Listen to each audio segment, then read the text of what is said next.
बिस्मिल्लाहिर्रहमानिर्रहीम अस्सलाम वालेकुम students, welcome to world of education. और आज आपको वर्ल्ड ऑफ एजुकेशन की इस वीडियो के अंदर फिजिक्स 101 का लेक्चर नंबर 25 जो है वो कवर करवाया जाएगा। इसमें आपको पहला पॉइंट ये बताया जा रहा है कि अगर दो कंडक्टर आइसोलेट करते हैं एक दूसरे के साथ तो इनकी सराउंडिंग में जो है वो कैपेसिटर होता है। यानी कि मतलब ये है कि इसका अगर एक कैपेसिटर है उसके सराउंडिंग में दो जो कंडक्टर्स हैं वो आपस में आइसोलेट करते हैं। ये जो कंडक्टर्स होते हैं ये किसी भी शेप के हो सकते हैं, किसी भी साइज़ के हो सकते हैं और किसी भी डिस्टेंस पर जो है ये पाए जा सकते हैं। अगर पोटेंशियल डिफरेंस जो है ये क्रिएट किया जाता है इनके कंडक्टर्स के दरमियान तो क्या होता है, इलेक्ट्रिक फील्ड जो है वो प्रोड्यूस होती है। वो भी किसी भी शेप या किसी भी साइज में हो सकती है। इलेक्ट्रिक फील्ड कहाँ से आती है जी? चार्जेस से आती है। That has been push to plates by the battery, जो कि हम पुश करते हैं प्लेट्स की मदद से और बैटरी को। यानी कि जहाँ पर भी इलेक्ट्रिक फील्ड होगी वहाँ पर डेफिनेटली चार्जेस का कॉन्सेप्ट जो होगा वो मौजूद होगा। द अमाउंट ऑफ चार्ज, ये जो चार्जेस पर अमाउंट होते हैं पुश करते हैं कंडक्टर्स पे, जो कि प्रोपोर्शनल होते हैं पोटेंशियल डिफरेंस के। इसका मतलब ये है कि जब भी आप अपने चार्जेस को पुश करते हैं किसी भी कंडक्टर्स की तरफ तो क्या होता है वो डायरेक्टली प्रोपोर्शनल होता है पोटेंशियल डिफरेंस के। एक इंपॉर्टेंट एमसीक्यूज है। इस एमसीक्यूज को आपने याद रखना है कि अगर हम चार्जेस कौन से होते हैं? पॉजिटिव और नेगेटिव। अगर हम पॉजिटिव और नेगेटिव चार्जेस को पुश करते हैं कंडक्टर्स की तरफ तो वो प्रोपोर्शनल होते हैं जी पोटेंशियल डिफरेंस के बिटवीन द बैटरी की टर्मिनल के। अब यहाँ पर हम एक कैपेसिटर का कॉन्सेप्ट पढ़ेंगे और कैपेसिटर से आके हमने जूनियर क्लास में ऑलरेडी एक कॉन्सेप्ट पढ़ा हुआ है कैपेसिटेंस का, उसको देखेंगे।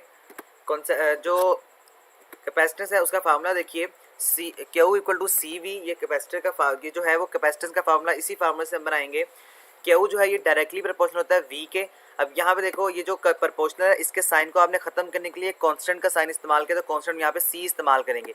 ये सी यहाँ पर ही रहेगा और वी जो है ये क्यू के दूसरी तरफ चला जाएगा। चूंकि वी जो है मल्टीप्लाई हो रहा है सी के साथ, दूसरी तरफ जाके जो है वो डिवाइड हो जाएगा। तो यहाँ से हमारे पास जो है वो कैपेसिटेंस का फार्मूला जो है वो निकल आएगा।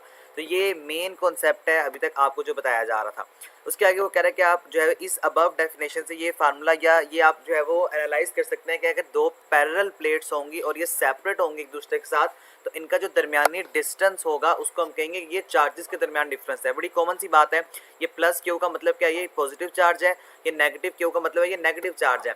अब ये प्लेट्स पड़ी हुई हैं, ठीक है, इसको हम कहते हैं गुशन सरफेस। अब यह क्या हो रहा है कि ये आपस में डिस्टेंट प्लेसेस पे प्लेस्ड हैं तो इनके दरमियान में क्या होगा? इनके दरमियान में इनका डिस्टेंस होगा। और ये बात भी याद रहे कि पॉजिटिव और नेगेटिव चार्ज आपस में मिलकर इलेक्ट्रिक फील्ड को जनरेट करते हैं। रिकॉल करें जी, गुसेस लॉ को ऑलरेडी हम ये पढ़ चुके हैं पिछले जो तमाम लेक्चर्स हैं उसके अंदर भी, मिड टर्म के अंदर भी हमने ये बड़ा डिटेल से कॉन्सेप्ट देखा था। देखें फाई जो है ये बराबर होता है integral E dot d A के which is also equal to q enclosed by epsilon naught. ये जो आपको साइन नजर आ रहा है which is equal to epsilon और नॉट। अब वो कह रहा है कि गॉसियन सरफेस के अंदर आप इसको अप्लाई करें तो गॉसियन सरफेस में अप्लाई करेंगे तो इसकी फील्ड जो होगी वो जीरो होगी अबव द प्लेट।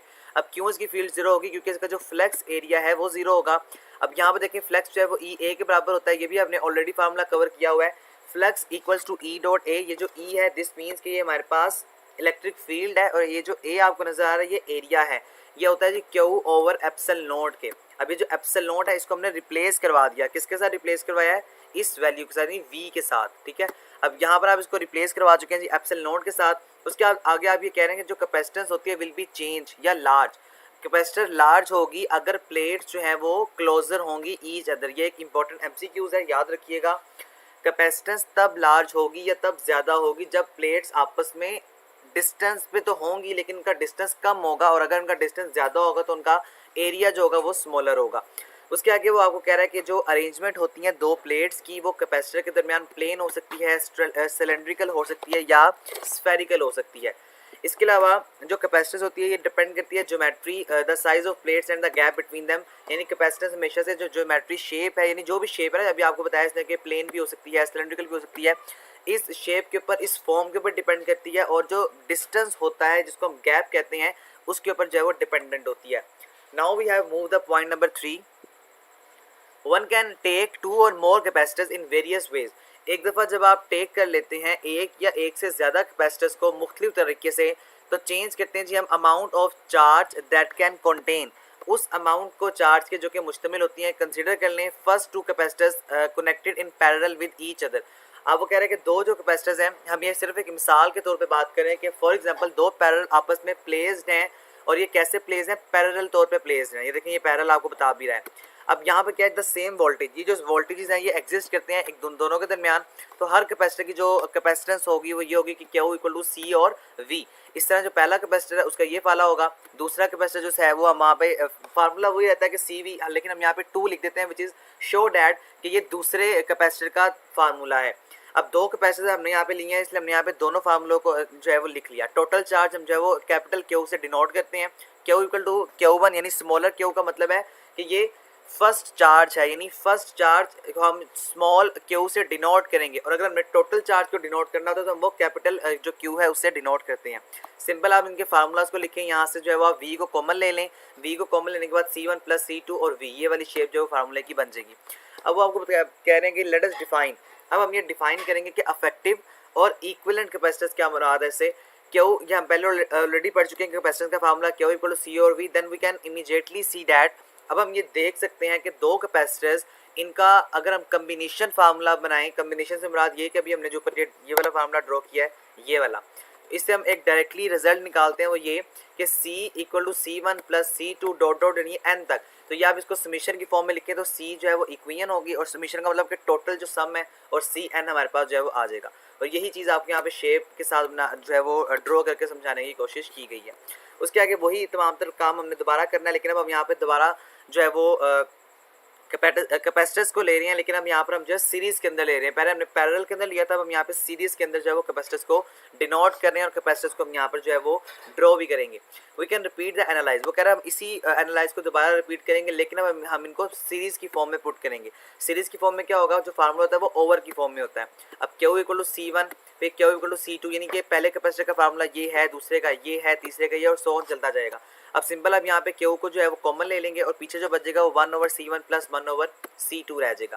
तो अब आप यहाँ से भी इसका डायरेक्टली रिजल्ट निकालें तो ये आ जाएगा 1 over C equation equal to summation 1 over Cn for n capacitor.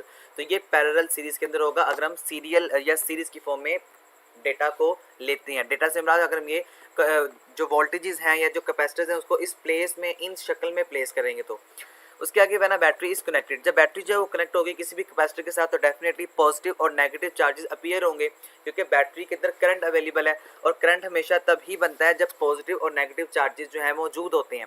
अब पॉजिटिव और नेगेटिव चार्ज वहाँ पर अपीयर हो जाएंगे ऑन द ऑपोजिट प्लेट्स के ऊपर। सम एनर्जी, जो कुछ एनर्जी होगी वो ट्रांसफ़र होगी from battery to capacitor, battery से कैपेसिटर की तरफ, और जो and now been stored in it, यानी जो एनर्जी ट्रांसफ़र होगी बैटरी से कैपेसिटर की तरफ वो स्टोर हो जाएगी, और जो कैपेसिटर होगा वो डिस्चार्ज हो जाएगा और एनर्जी जो है वो रिकवर्ड करवा दी जाएगी या हो जाएगी। इसको हम कैसे रिप्लेस करते हैं या कैसे रिप्रेजेंट करते हैं, इसको हम डी के साथ जो है वो रिप्लेस करते हैं या रिप्रेजेंट करते हैं। उसके आगे देखें जो V है यहाँ पर वोल्टेज, यानी किसके बराबर है, V और डी Q के। ये जो V है ये वोल्टेज है, और Q का फार्मूला आप ऑलरेडी पढ़ चुके हैं, यानी Q equal to CV, C for capacitance and V for voltages. As time goes on the total charge increase, जैसे जैसे टाइम गुजरता जाएगा वैसे वैसे जो टोटल चार्ज होगा वो इंक्रीज होता चला जाएगा अनटिल इट्स फाइनल चार्ज, जब तक इस फाइनल चार्ज के ऊपर फाइनल पोजीशन के अंदर जो है वो पहुंच नहीं जाता। ये वो टोटली फार्मूला वही है जो मैंने आपको ऑलरेडी कवर करवा दिया। सिंपल फार्मूला बस आप यहाँ पे इसने इंटीग्रल की फॉर्म में लगाया हुआ है, इसका फाइनल जो है वो रिजल्ट याद रखना है आपने। उसके आगे जनाब आपको डाई इलेक्ट्रिक या डाई इलेक्ट्रिक्स के कॉन्सेप्ट के बारे में बताया जा रहा है। ये क्या होता है, इस कॉन्सेप्ट को समझने के लिए आप कंसीडर करें कि आपके पास एक फ्री चार्ज है, और ये जो फ्री चार्ज है ना ये पॉजिटिव Q है। ये बात हमेशा याद रखिएगा, जब भी हम टेस्ट चार्ज की बात करते हैं ना, टेस्ट चार्ज हो या फ्री चार्ज हो, उसको हम पॉजिटिव Q के साथ जो है वो रिप्रेजेंट करते हैं। आप अराउंड कर लें इसको इलेक्ट्रिक फील्ड के अंदर। इलेक्ट्रिक फील्ड का कॉन्सेप्ट क्या है कि 1 ओवर 4 पाई एप्सिलॉन आर और Q ओवर आर स्क्वायर। अब वो कह रहा है कि सपोज करें कि जो चार्ज है वो प्लेस हुआ है जी वाटर मॉलिक्यूल्स के अंदर, और ये जो मॉलिक्यूल्स हैं ये पोलराइज हो जाएंगे centre of positive charge and centre of negative charge. और ये बात भी आपने याद रखनी कि ये स्लाइटली डिस्प्लेस्ड होते हैं। स्लाइटली डिस्प्लेस्ड से मुराद होती है कि बिल्कुल जो है वो पॉजिटिव नेगेटिव चार्ज जो है वो स्लाइटली सा इनमें जो है वो डिस्टेंस होता है। The negative part of the water, जो नेगेटिव पार्ट है वाटर का वो अट्रैक्ट करेगा टुवर्ड द पॉजिटिव चार्ज। इस तरह पॉजिटिव चार्ज भी होगा तो वो भी अट्रैक्ट करेगा नेगेटिव चार्ज को।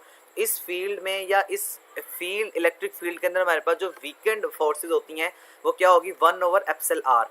और जो ये बन जाएगा ना, इसके बाद यानी जो वीकर फोर्स है, ये जो वीकर फील्ड है, इसके बाद जो हमारे पास एक फाइनलाइज जवाब आएगा, एक फाइनलाइज जो फार्मूला बनेगा वो ये होगा कि 1 over 4 pi epsilon not epsilon r Q over r not. Here यहाँ पर जो है इंट्रोड्यूस करवा दी गई न्यू क्वांटिटी जिसको हम कहते हैं डाई इलेक्ट्रिक कॉन्स्टेंट। यानी डाई इलेक्ट्रिक कॉन्स्टेंट का मतलब है वो पार्ट हमने अपने फार्मूला में ऐड कर दिया which is the weekend field, जो कि वीकेंड इलेक्ट्रिक फील्ड है। और ये बात भी याद है, ये टोटली जो कॉन्सेप्ट है हमारा, ये वाटर मॉलिक्यूल्स के अंदर हो रहा है, तो वाटर की अपनी भी डेंसिटी होती है। दिस मीन्स, इसका मतलब that is usually become या usually bigger than the one and molecule the straighten or polarize include the material for example या for air। ये कुछ इंपॉर्टेंट चीज़ें हैं, ये आपने याद रखनी है एमसीक्यूज के हवाले से। ये मैं अगर इसको एक दफ़ा डिलीट कर दूं तो ओके ये आपने बात याद रखनी है एमसीक्यूज के वाले से कि जो फॉर एयर, एयर के लिए क्या होता है, ये इंपॉर्टेंट लाइन है मैंने हाईलाइट कर दी हैं। एप्सल आर जो है 1.003 के बराबर होता है, जबकि एप्सल आर यानी आप ये कह सकते हैं कि प्योर वाटर के लिए ऑलमोस्ट इक्वल है। जो आपके यहाँ पे साइन नजर आ रहा है दिस मीन्स कि ये ऑलमोस्ट इक्वल होता है, 80 के बराबर होता है, 80 के बराबर होता है। ये जो अफेक्ट होता है डाइलेक्ट्रिक का, ये इंक्रीज होता है जब कैपेसिटेंस ऑफ अ कैपेसिटर भी इंक्रीज होती है। If the air between the plates, अगर एयर जो है वो प्लेट्स के दरमियान of a capacitor is replace कर दी जाएगी बाय द डिस्टेंस, इस डिस्टेंस के ऊपर तो हमारे पास ये फाइनलाइज्ड रिजल्ट आ जाएगा, यानी C equal to epsilon naught A over d, और ये डिनोट करेगा epsilon r epsilon naught A over d को। ठीक है जी, ये हमारे पास लेक्चर था। इंपॉर्टेंट चीज़ है इसके अंदर सिर्फ एक डाइलेक्ट्रिक इलेक्ट्रिक का कॉन्सेप्ट है, ये बात आपने याद रखनी है।